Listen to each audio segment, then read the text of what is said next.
감사합니다. 얼마 전 텔레비전에서 우리나라 주남 저수지 근처에 여름 철새지만 텃새가 되어버린 새들을 집중적으로 조명해 준 바가 있었습니다. 일반적으로 철새들은 자기가 태어난 곳이나 먹이를 따라서 이동해야 되는데, 자기가 잠시 머물렀던 곳이 먹이가 풍성하거나 환경이 좋으면 떠나지 않고 그냥 텃새가 되어버린다고 하는 것입니다. 그런데 텃새가 된 새들은 혹독한 환경의 변화 때문에 어떤 경우에는 큰 어려움을 겪기도 한다고 하는 것입니다. 한 조류학자가 보스턴에서 둥지를 튼 철새를 5,000km 떨어진 영국 웨일즈 해변으로 옮겨놨더니 125일 만에 그 새가 자기 둥지로 돌아왔다고 하는 것입니다. 미물인 새도 자기 안에 새겨진 매뉴얼대로 사는 것이 이 세상의 이치입니다. 그런데 오늘 우리는 현실의 상황이 너무 편안하고 좋아서 하나님의 뜻을 향해서 나가지 못하는 경우가 많이 있다는 사실을 알아야 된다고 하는 것입니다. 오늘 본문의 말씀을 보면 하나님의 종 요나는 하나님의 선지자로 하나님의 뜻에 순종해야 되는데 전혀 그렇지 못하는 모습을 발견하게 된다고 하는 것입니다. 요나라고 하는 말은 비둘기라고 하는 뜻인데 평화 또는 좋은 소식을 전하는 자라, 이런 의미를 담고 있습니다. 그런데 요나는 실제로는 하나님 말씀에 순종하지 않았고 옹졸하고 이기적이고 짜증을 많이 부리고 불평을 많이 했던 그런 사람으로 비춰집니다. 하나님은 요나에게 아수르 수도였던 니느웨에 가서 그 성이 멸망할 것이다, 이렇게 예언하라고 했습니다. 그런데 요나는 니느웨로 가지 않고 다시스로 갔습니다. 그러다가 물고기 뱃속에 들어갔다가 천고만신 고통 속에서 죽을 상황에서 회개하고 니느웨로 가서 외치게 되었습니다. 3장 4절로 5절의 말씀을 보면 니느웨 성은 3일길이라고 했는데 그는 하루길 동안 다니면서 40일이 지나면 이 성이 망하리라 예언을 했습니다. 니느웨 사람들이 높고 낮던 모든 사람들이 다 굵은 베옷을 입고 회개하니까 하나님께서 심판할 뜻을 돌이켰습니다. 그때 니느웨는 하나님을 향해서 대들면서 차라리 나를 죽여주십시오, 이렇게 말하는 장면이 본문에 기록되어 있다고 하는 것입니다. 사장에 보면 내가 사는 것보다 죽는 것이 낫겠나이다, 이렇게 2번이나 말을 하고 요나가 성을 냈다는 말이 4번이나 기록되어 있다고 하는 것입니다. 여기서 성 냈다는 말은 히브리 말로 하라라고 하는 말인데 이 말은 분해하다, 맹렬하게 노를 바라다, 그런 뜻입니다. 요나는 자기 뜻대로 되지 않았다고 악에 받쳐서 성질을 부리면서 차라리 죽여주세요, 이렇게 하나님 앞에 대드는 장면을 볼 수가 있는 것입니다. 이 본문을 통해서 오늘 우리에게 주시는 교훈이 무엇인가를 함께 살펴보겠습니다. 제일 먼저 요나는 대단히 이기적인 사람이라는 것을 발견할 수 있습니다. 요나는 니느웨가 멸망한다고 외쳤습니다. 니느웨 사람들이 회개하고 하나님이 재앙을 내리지 않으니까 4장 1절에 보면 요나가 매우 싫어하고 성내며 라고 말을 했습니다. 하나님, 심판한다고 했으면 심판을 해야지 왜 그들을 살립니까? 하나님을 향해서 대들었습니다. 그리고는 혹시 하나님이 이 니느웨를 멸망시키지 않을까 생각을 하고 니느웨 성곽 동쪽에 초막을 지어놓고 자리 잡고 망하기를 기다리고 있는 것입니다. 하나님이 밤새 박넝쿨을 자라게 해서 그늘을 만들어서 요나를 시원하게 하니까 요나는 크게 기뻐했다고 했습니다. 근데 실제로 보니까 하나님이 벌레를 예비해서 그 박넝쿨을 시들게 죽게 하니까, 그리고 낮에 뜨거운 동풍이 불어서 해가 요나의 머리에 쪼이니까 요나가 또 성질을 부립니다. 뜨거운 동풍이라고 하는 것은 시로코라고 하는 열풍을 말하는 것인데 북아프리카 지역에서 지중해 쪽으로 부는 사막 열풍을 말합니다. 이 바람이 불면 기온이 급상승하면서 밤에도 시원하지 않습니다. 요나는 이 뜨거운 동풍 때문에 뜨겁고 그리고 햇빛 때문에 성질이 났습니다. 악에 받쳐서 8절에 보니까 스스로 죽기를 구하며 죽는 것이 낫겠나이다 라고 말합니다. 하나님께서 요나에게 말합니다. 야 요나야, 네가 이 박넝쿨로 인해서 성내는 것이 옳으냐? 요나는 말하기를 내가 성내어 죽기까지 할지라도 옳습니다. 참 성격 한번 대단합니다. 아주 거칠고 깔깔한 사람입니다. 이 본문을 읽어보면 요나는 참 문제가 많다고 느껴집니다. 신경질적인 반응, 불순종하고 짜증이 많고 영혼에 대한 사랑의 마음은 전혀 없고 자기밖에는 생각하지 않은 이기심과 옹졸함, 그런 것을 느끼게 됩니다. 한마디로 말하면 니느웨에 있었던 10만 명이나 되는 그 많은 영혼보다는 자기 머리를 시원케 하는 박넝쿨에만 더 신경을 쓰는, 그리고 더 관심이 있는 요나는 대단히 이기적인 사람이었다고 하는 것입니다. 그래서 성경학자들은 그 요나를 누구라고 말하냐면 요나, 우리 자신을 말한다고 말합니다. 여러분, 우리는 다 요나처럼 하나님의 관심과 하나님의 마음보다는 지금 내 당장의 이익과 내 계획과 자기의 생각과 내 건강과 현재 삶의 안일함, 편안함만을 중요시 여긴다고 하는 것입니다. 주님은 우리를 향해서 내 생명들, 그 많은 백성들, 저들을 위해서 좀 복음을 전해다오 부탁을 하지만 요나는 한 치 양보도 없이 물러섬이 없었습니다. 마찬가지로 우리도 생명보다는 지금 내 눈앞에 있는 박넝쿨, 이것이 더 중요하기 때문에 오늘 우리가 다 요나라고 하는 것입니다. 미물인 철새도 자기가 가야 될 길을 압니다. 때로는 길 잃은 철새에 있는 것처럼 오늘 우리도 지금 현실의 평안과 만족과 자기 안위를 위해서 하나님이 원하시는 마음과 하나님의 뜻을 따르지 못할 때가 많다고 하는 것입니다.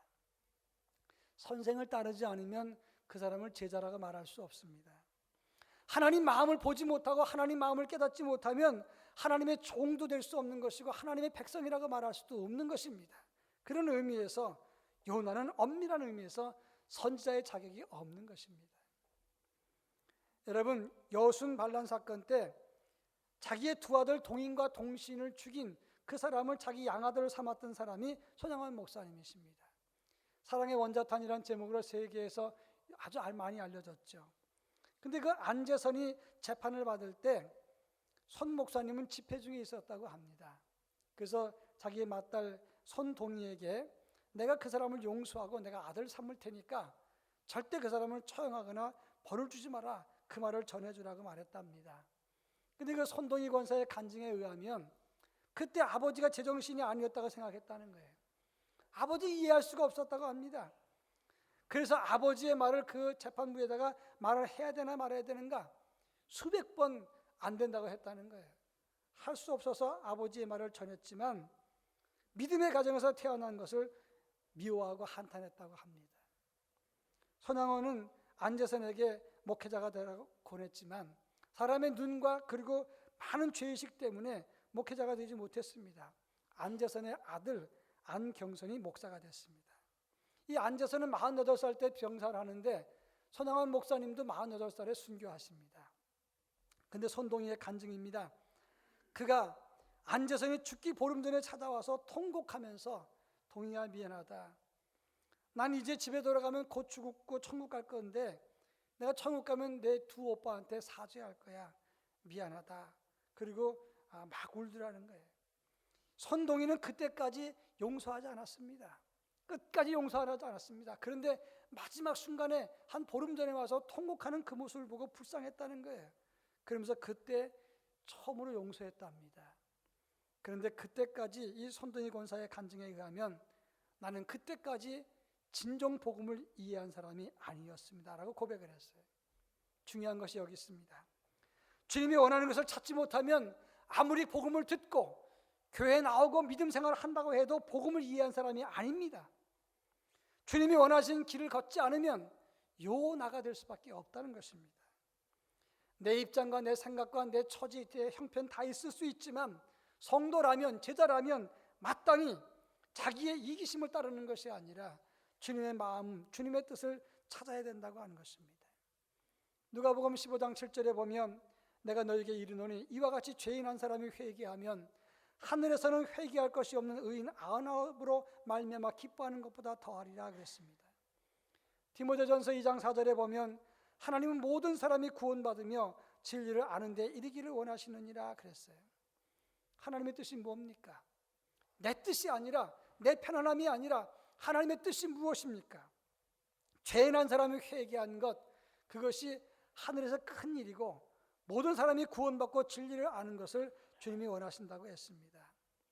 레베카 피퍼시라고 하는 사람이 빛으로 소금으로 하는 책을 썼는데 그 책에 나오는 이야기입니다. 이분이 포틀랜드 대학에서 사역을 하던 중에 그 학교에 빌이라고 하는 청년이 있었답니다. 이 청년은 항상 머리가 헝클어져 있고 옷도 막 지저분하고 늘 거지 같은 복장을 하고 맨발로 다니면서 뭐에 몰두했는지 정신을 헐 놓고 그리고 지저분하게 냄새도 나는 그런 사람이었답니다. 근데 이 빌이라는 청년이 어느 날 청바지와 티셔츠를 입고 교회를 온 거예요. 예배당에 들어와서 앉았는데 가만히 보니까 사람이 있으니까 자리가 없으니까 앞으로 점점 자리 찾다가 나오다가 맨 앞자리까지 나왔는데 자리가 없어요.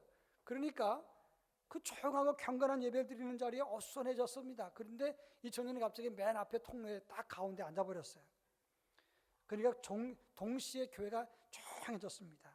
이 점잖은 예배, 경건한 예배 드리는데 갑자기 이상한 복장 있는 청년이 들어와서 앉으니, 그것도 제일 복판에 앉으니까 얼마나 이상하겠어요.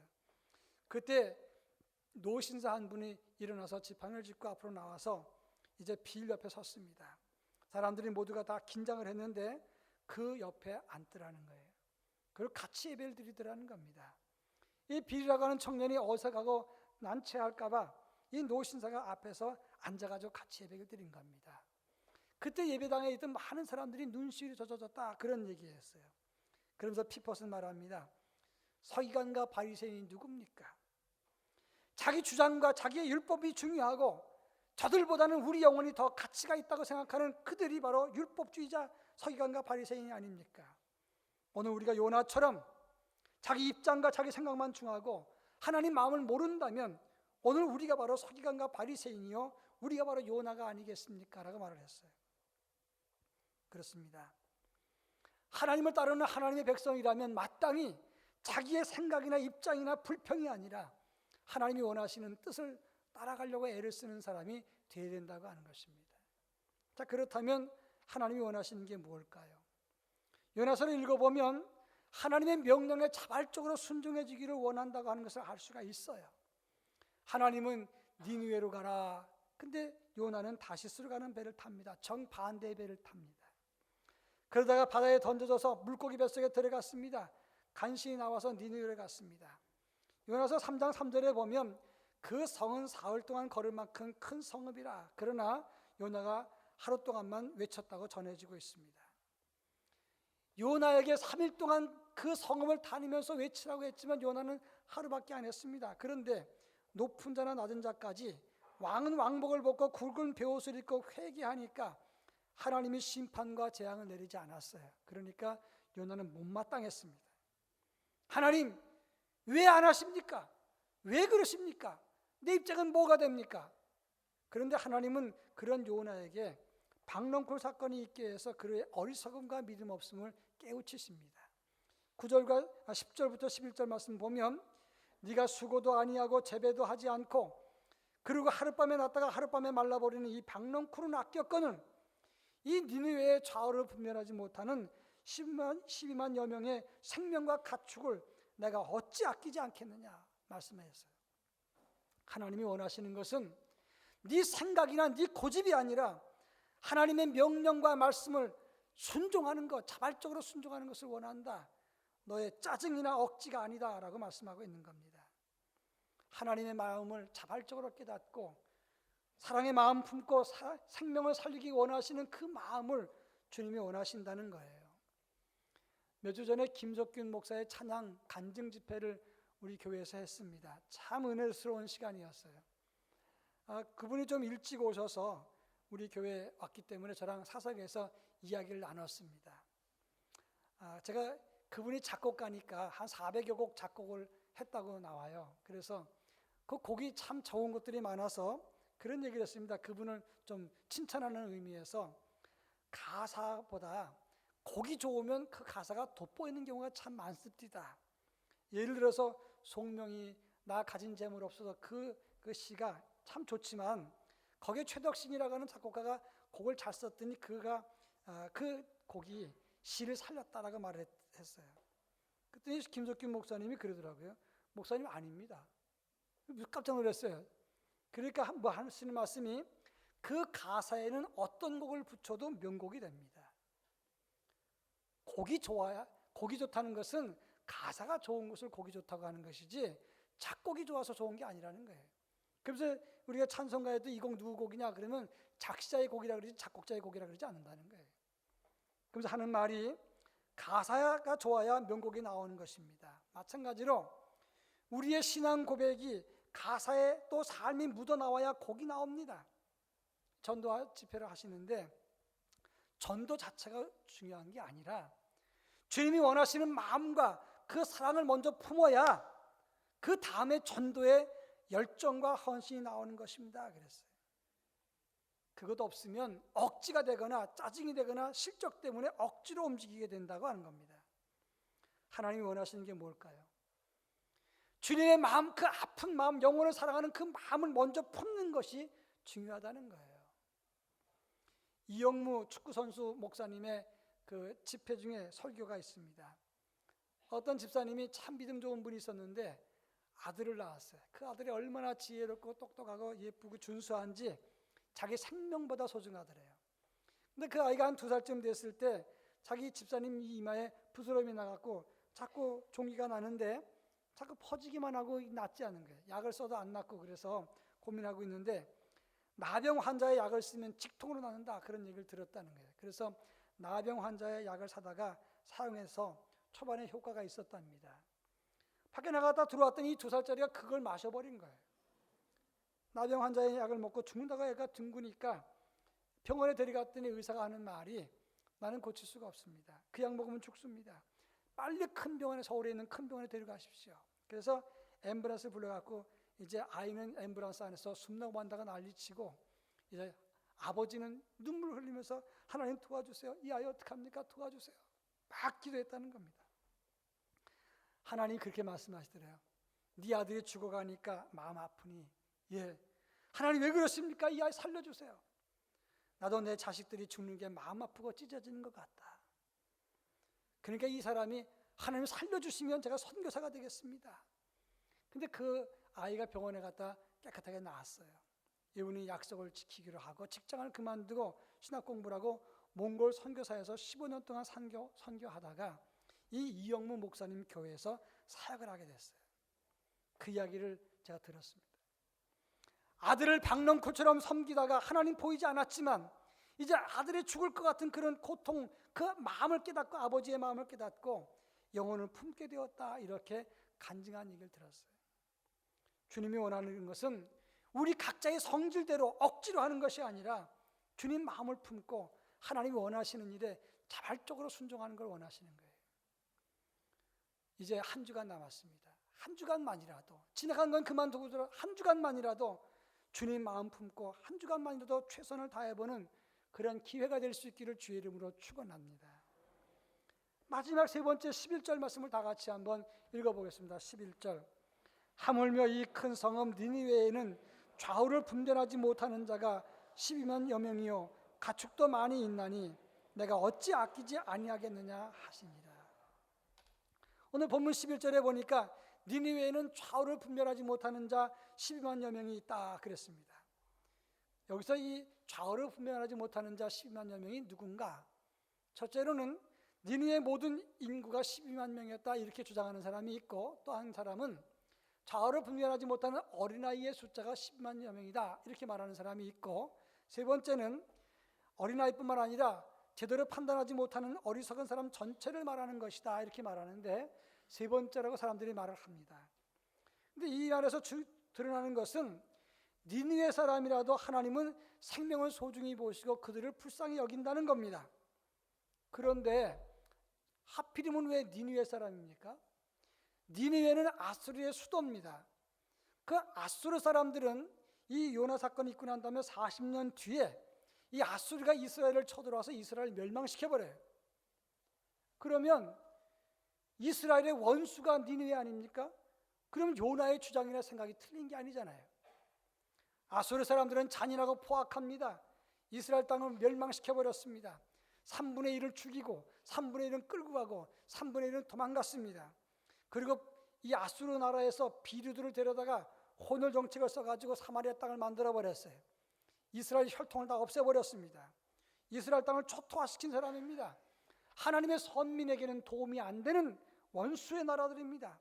근데 하나님은 어떻게 그 사람들에게 그 사람이 영혼을 불쌍히 여기시냐 이 말이에요. 그런데 하나님은 그런 사람에게라도 하나님의 구원의 은총과 하나님의 사랑이 들어가기를 원하신다는 말씀입니다. 에스겔 33장 11절에 보면 주 여호와의 말씀이니라 나의 삶을 두고 맹세하노니 나는 악인의 죽는 것을 기뻐하지 아니하고 악인이 그 길에서 돌이켜 떠나 사는 것을 기뻐하노라 그랬어요. 악인이 죽는 걸 원치 않나 그랬어요. 아모스서 9장 12절에 보면 이스라엘 원수였던 에돔, 그 에돔의 남은 자를 구원한다고 했습니다. 창세기 21장에 보면 아브라함의 첩 하갈이 사라를 무시합니다. 악이 낳았다고 무시해요. 그때 낳은 아이가 이스마엘입니다. 그 이스마엘이 장성했는데 이삭이 나오게 되니까 하나님의 거룩한 축복의 맥을 잇는 것이 이삭인데 그 이삭을 미워하고 괴롭힙니다. 가정의 근심이 하갈과 이스마엘이 됐어요. 그래서 하갈과 이스마엘을 추방합니다. 광야에 나가게 됐어요. 브엘세바 광야에서 물이 없으니까 이 어미는 이스마엘 때문에 통곡합니다. 하나님이 그냥 내버려 두셔야 되는 거 아닙니까? 그러면 지금 중동 지역에 분쟁은 없어요. 그런데 하나님은 그 하갈의 부르짖는 소리를 들으시고 물을 주셨어요. 열왕기상 21장에 보면 이스라엘 땅에서 가장 악한 왕이 아합입니다. 엘리사가 찾아가서 아합을 책망하면서 하나님의 진노와 심판을 말하니까 아합이 겁이 나서 일시적으로 회개했어요. 그런데 하나님께서 그걸 들으시고 그의 겸비함을 보느냐, 재앙을 그 시대에 내리지 아니하고 다음 세대에 내리겠다 말씀하십니다. 여러분, 하나님의 관심이 의롭고 신실한 사람에게만 있다면 오늘 우리는 구원받지 못합니다. 왜냐하면 우리 자신이 죄인이고 사악한 사람이고 이중적이고 우리 자신이 하나님의 뜻을 순종치 않기 때문입니다. 그런 의미에서 구원의 가능성이 전혀 없는 마이너스 100%인 사람이라도 하나님의 마음을 품고 그 영혼을 불쌍히 봐야 된다고 하는 거예요. 어떤 청년이 그런 고백을 했습니다. 나는 예수를 믿지만 도저히 용서할 수 없는 사람이 있다. 하나님이 그 사람은 절대 용서하면 안 된다고 생각한다. 내가 그를 위해서 기도하지 않는 이유는 하나님이 내 기도를 듣고 그를 용서할까 봐 그렇게 한다. 그리고 하나님이 용서하시면 난 너무 억울하다. 그 사람이 누구냐 그랬더니 아버지래요. 자기 아버지. 여러분, 어떤 경우는 아내가 남편을 그렇게 미워하는 수도 있어요. 어떤 경우는 자식이 부모를 그렇게 미워하는 수도 있어요. 어떤 경우는 부모가 자식을 그렇게 미워하는 수도 있단 말입니다. 근데 그 청년이 그렇게 미워하다 보니까, 증오하다 보니까 마음이 황폐해지는 거예요. 근데 그 청년이 회개하게 됐어요. 어떻게 회개했느냐? 설교를 듣고 회개했는데 어떤 설교를 들었냐면, 당신이 가장 미워하는 그 사람, 원수 같은 그 사람, 하나님 반드시 손 봐줘야 되는 그 사람이 제1호가 전도대상 1번이고 하나님의 복을 받아야 될 1번이 되는 겁니다. 왜냐? 당신이 그 1번이었기 때문에 그렇습니다. 그 설교를 들은 거예요. 이 청년이 바로 내가 1번이었구나 생각을 하고 회개하고 아버지에게 복음을 전했다는 얘기를 들었어요. 예수를 제대로 믿으면 하나님의 마음이 예수 믿는 사람에게만 있는 게 아니라 예수 안 믿는 사람에게도 하나님 마음이 그쪽에 가 있다는 것을 알아야 되는 거예요. 그런 의미에서 사람 누구에게도 소중한 영혼이 있다는 걸 봐야 되는 것이고, 사람뿐만 아니라 살아있는 모든 생명을 소중히 여겨야 된다는 겁니다. 그런 차원에서 어린이집에서 부모가 안 본다고, 다른 사람 안 본다고 어린이를 발로 차고 때리고 던지는, 그건 잘못된 겁니다. 그건 정말 잘못된 겁니다. 또 짐승 반려동물을 학대하는 것도 옳지 않습니다. 믿는 사람은 절대 그래서는 안 되는 거예요. 왜냐하면 생명의 가치는 다 소중하고 그 무게는 다 같은 것이기 때문에 그렇습니다. 제가 부목사 시절에 남선교회에서 야유예배를 간다 그래서 제가 지도 목사니까 따라갔어요. 근데 우리 교회 집사님 고향 땅 그 하천 강이 좋다 그래서 갔는데 우리는 그물 가지고 물고기 잡으러 갔습니다. 다 모여서 예배를 드리고 그다음에 점심을 먹으려고 그러는데 이 사찰에서 방생 집회를 왔어요. 그래가지고 우리가 예배 드리고 난 다음에 밥 먹으러 준비하는데 저쪽 강가에서 방생 법회를 하다가 가물치, 거북이, 잉어, 붕어 이런 것을 방생을 했어요. 우리 물고기 잡으러 왔는데 점심을 먹고 난 다음에 이제 물고기를 잡으려고 그러는데 마음이 좀 껄끄러운데 집사님 중에서 시골 출신인데 손으로 가물치를 잡는 거예요. 근데 가물치가 이만한 가물치인데 맨손으로 이렇게 더듬어 가지고 가물치를 잡아내는 거예요. 근데 보통 가물치는 잡히지도 않습니다. 너무 힘이 좋아서. 근데 방생된 지 얼마 안 되니까 이제 현장에서 맥을 못 쳐서 그 사람들 잡혔어요. 9마리나 잡았습니다. 가물치 잡아놓고 다 큰 다라에다가 닫아놓고는 그다음에 이걸 어떻게 할까? 이 부인들한테 참 좋다, 가물치 삶아 먹으면 좋다 그러잖아요. 그러니까 경매를 했습니다. 경매 금액이 점점 올라가는데 제가 가만히 생각해보니까 이거 옳지 않다고 생각이 들었어요. 제가 그래서 스톱, 잠깐 멈춥시다. 아무리 종교가 다르더라도 우리가 그러면 안 되지 않습니까? 누구는 방생하고 누구는 잡고. 제가 놓아주자고 권고하니까 그 순간 남성계 모두가 다 얼굴이 확 피면서 그렇게 합시다라고 얘기를 했어요. 제가 그때 느낀 게 이게 믿는 사람이라 생각을 했어요. 종교가 다르고 가치관이 다르더라도 생명은 소중한 것이다. 우리가 그렇게 하면 안 된다. 그렇게 얘기를 했어요. 그렇습니다. 생명은 다 소중한 것이기 때문에 하나님 마음을 가지고 접근해야 된다 이 말씀입니다. 마지막입니다. 인터넷에 요나의 무덤을 치시면 이라크 모술이라고 하는 이름이 나옵니다. 에살핫돈이 그 요나의 무덤이 있는 곳인데 요나의 무덤이 바로 모술, 니느웨에 있어요. 몇 년 전에 IS가 그 요나의 무덤에 폭탄을 던져가지고 폭파시켜버렸어요. 무슨 말입니까? 요나는 불순종했지만 그러나 나중에 하나님의 음성을 듣고 깨닫고 니느웨를 떠나지 않고 거기서 죽었다는 것을 말하는 겁니다. 그는 증오의 선지자, 불순종의 선지자였지만 마지막에는 사랑의 선지자, 순종의 선지자가 됐습니다. 미운 사람일지라도 원수라도 하나님이 생명 살리기를 원하신다는 그 마음을 품고 늦게라도 지금이라도 자원해서 이 일을 감당할 수 있기를 바랍니다. 한 주간 동안 최선을 다해서 주님의 음성과 주님의 마음을 품고 말씀을 전하는 귀한 하나님의 도구가 되기를 주의 이름으로 축원합니다. 기도하겠습니다. 사랑 많으신 하나님 아버지, 우리가 요나였습니다. 불순종하고 내가 제일 잘나고 내 것을 절대 포기 못하는 하나님의 뜻에 거역하고 대드는 그런 요나였습니다. 주님 용서해 주시고 이제 주님의 마음을 품고 원수에게라도 하나님의 사랑을 전할 수 있는 그리고 최선을 다해서 자원해서 이 일을 감당하는 저희 모두가 되게 하옵소서. 이제 일주일 남았습니다. 반년을 결산하는 지역주민 초청잔치에 저희 모두가 동참할 수 있게 도와주시고 최선을 다하여 전하게 하옵소서. 예수님의 이름으로 간절히 기도합니다. 아멘.